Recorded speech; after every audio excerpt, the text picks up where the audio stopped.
What if we've been reading the Bible wrong our whole lives? The thought of that might terrify you, and rightly so, but we have an obligation to confront, to investigate, to discern the things that unsettle us. And without that courage, we're just cowards clinging to willful ignorance. I don't trust stubbornness, and I deeply distrust anyone who has never changed their mind, because loyalty to a lie is not virtue, it's delusion. Change can be daunting, but the line between fear and wonder is thinner than you'd probably think. So I just think, what if fleeing from things that challenge us is the very thing that has cost us our awe and wonder for life? So the Bible, it's not divine dictation, right? It's a collaboration. It's God breathing through human hands in all the grit and the glory in them. You can picture a symphony. The composer writes a score, but the musicians are the ones that breathe, and their fingers slip, and they have improvisations. That's what makes the music come alive. The things in the Bible that so many skeptics mock, what if they're just fingerprints of people straining to translate the ineffable into words? Because I don't think Moses transcribed divine bullet points on Sinai. I think he wrestled with what he saw and what he heard. And likewise, the gospel writers, they probably fumbled for language to describe a resurrection that shattered their understanding of reality. This doesn't diminish Scripture, it deepens it. When David cries for God to smash the teeth of his enemies in Psalm 58, that's not like a mandate from heaven, it's the cry of a broken man and God's refusal to look away. And you fast forward to Jesus' love your enemies, you see the arc of a patient God shepherding us from pain, raw pain, to cruciform love. The Bible doesn't sanitize the story. It charts our pilgrimage from fear to grace. But there's a lens that I want us to look at it from. I want you to think of the Bible as humanity's collective consciousness. So imagine history as a single child waking up to its place in the universe.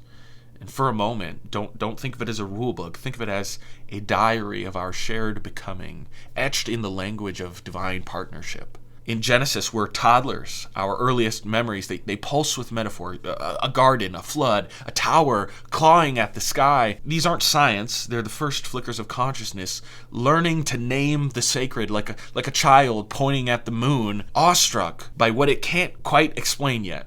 By Exodus, you've got like humanity in adolescence, obsessed with laws, testing fences, shouting at the parent who's saying, "This is why you don't touch the fire." And the prophets are our teenage reckoning, slamming doors, screaming, "How long, Lord?" at a God who stays, even when we rage against his silence. And then comes the New Testament, which is the moment where our consciousness ripens, right? Jesus doesn't just hand us more rules. He explains why the rules are there. He tells us that we're ready to understand them. The crucifixion is our coming of age. We learn that love isn't control, it's surrender. The resurrection is our first glimpse at our purpose, which is to be grace, not just to crave it. And here's the beauty. God never whitewashes the diary. Every cry, every tantrum, every misstep stays there. Why? Because growth isn't about erasing your past. It's tracing the Father's faithfulness through every stage of our story. And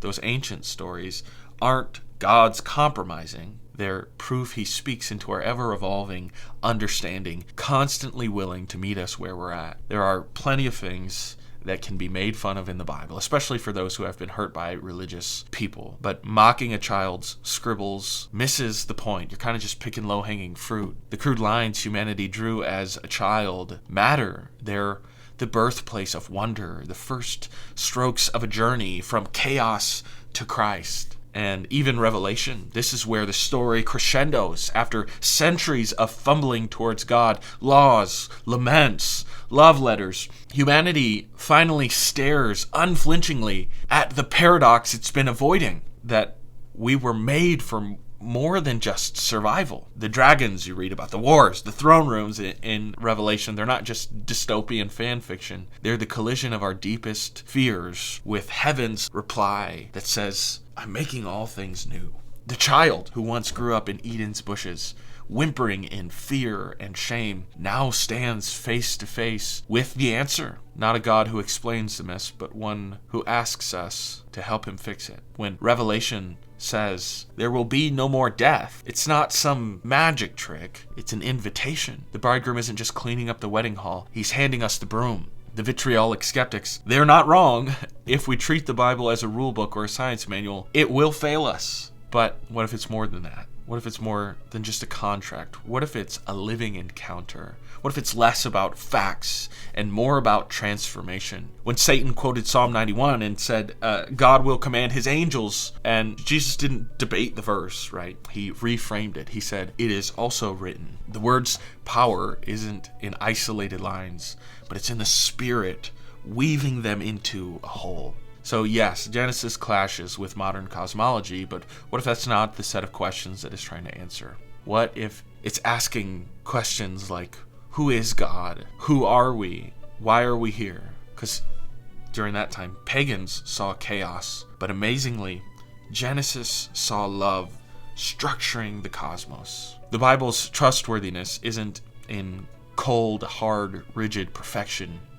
It's in resurrection power, speaking afresh to every generation. It's our memories. It's our story.